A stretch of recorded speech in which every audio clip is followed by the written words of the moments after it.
Shalom alaikum Bismillah Hamasyah. Salam sejahtera bagi saudara sekalian di dalam Kristus.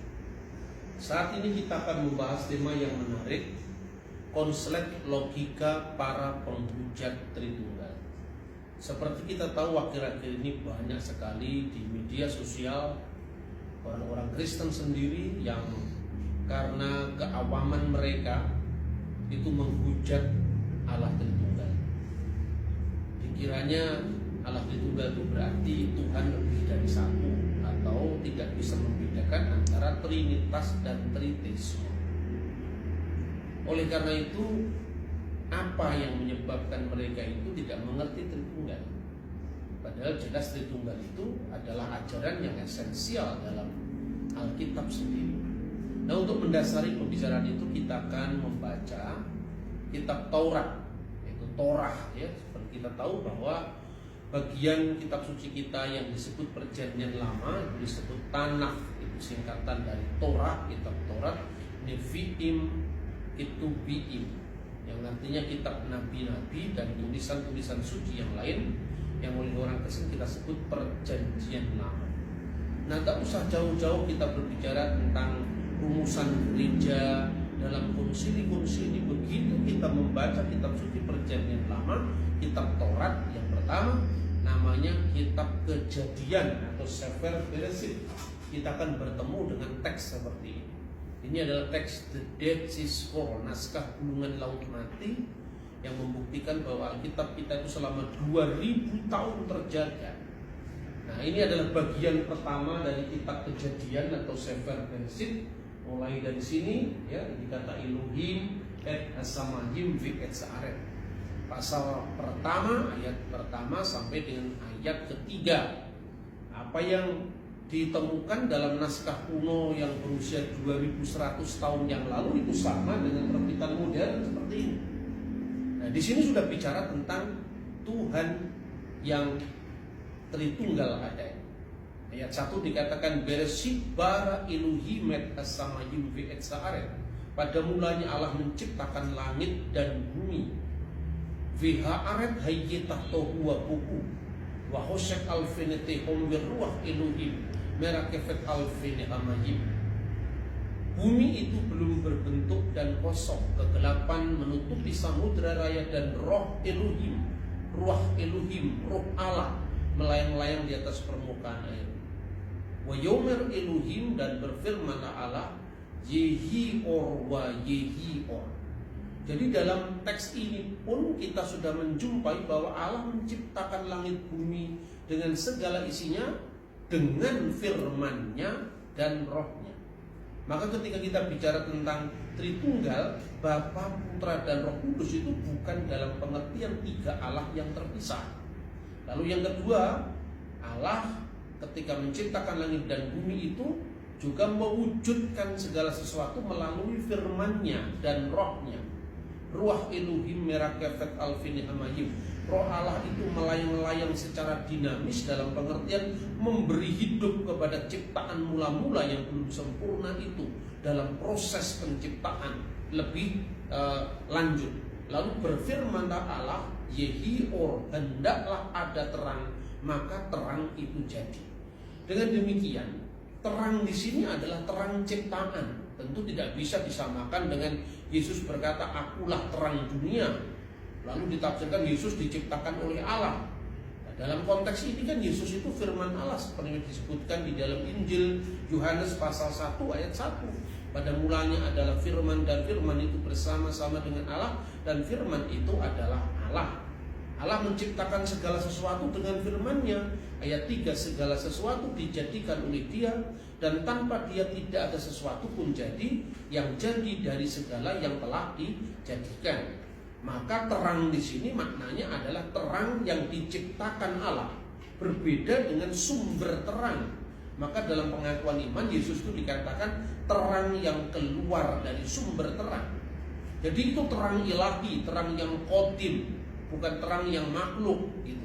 Nah, saudara-saudara, ini jelas membuktikan bahwa ketika kita membaca lembaran pertama kitab Taurat, ini belum kitab Injil. Memang nanti dalam kitab Injil dengan kedatangan Yesus, semua rahasia yang didiamkan selama berabad-abad itu telah disingkapkan. Nah, oleh karena itu pertanyaannya, apa yang menyebabkan banyak orang tidak memahami Tritunggal? Minimum ada 3 hal yang menyebabkan orang gagal paham tentang Tritunggal. Yang pertama, awam metafisika. Yang kedua, sikap minder terhadap yang lain. Dan yang ketiga adalah ahistoris. Kita akan lihat satu demi satu. Nah, tentang metafisika. Apa artinya metafisika? Meta artinya di sebalik. Fisik itu yang kelihatan, yang empiris ini. Ya, kalau kita membaca teks kitab Kejadian dalam bahasa Ibrani tadi, dalam bahasa Ibrani mulai dari sini, dari kiri ke kanan. Bersit bara Elohim et hasamayim ve'et sa'aret. Pada mulanya Allah menciptakan langit dan bumi. Perhatikan huruf pertama dari seluruh kitab suci itu huruf Bet. Huruf Bet itu tertutup di belakang, terbuka ke depan. Yang di belakang ini sebelum dunia diciptakan, ini wilayah ilahi. Ini wilayah Theos, Allah yang tak terselami. Jadi tertutup di belakang, di punggungnya ini. Tapi terbuka di depan. Terbukanya itu apa? Et hasamayim ve'et sa'aret. Langit dan bumi setelah diciptakan, maka alam semesta ini kosmos.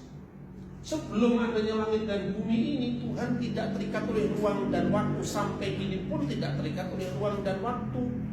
Tetapi ketika alam diciptakan yang namanya kosmos, barulah muncul ada ruang, ada waktu, ada keterbatasan, ada bilangan, ada hitungan 1, 2, 3, ada kualitas, ada kuantitas. Ini muncul setelah kosmos diciptakan. Nah, sebelum Allah menciptakan ini misteri yang tak terselami. Inilah wilayah ilahi.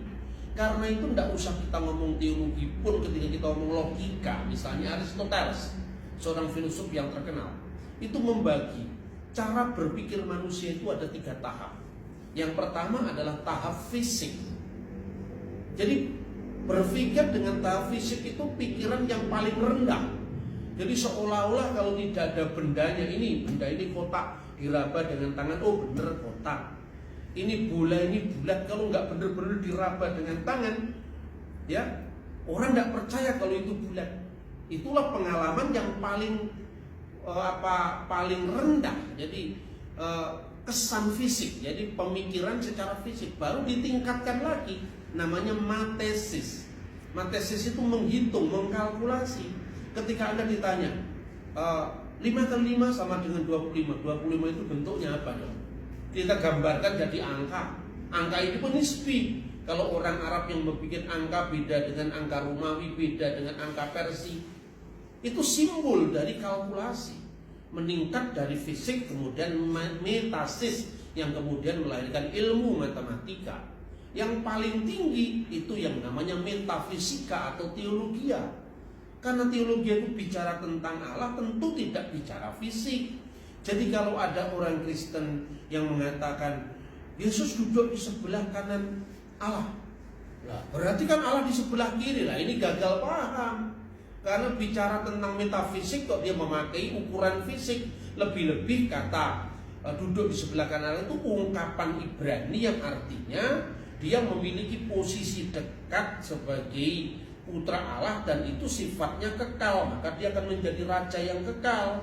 Konteksnya apa? Ketika di dalam kitab Zabur atau kitab Mazmur, ya Mazmur Daud dikatakan Neum Hashem laduni, berfirmanlah Hashem, berfirmanlah Tuhan kepada Adonai, kepada Tuanku. Tuanku di sini Mesias. Sef limini, duduklah di sebelah kananku. Karena bait Allah itu ada 3 ruangan. Ruangan Maha Kudus itu sebelah kanannya adalah istana Daud.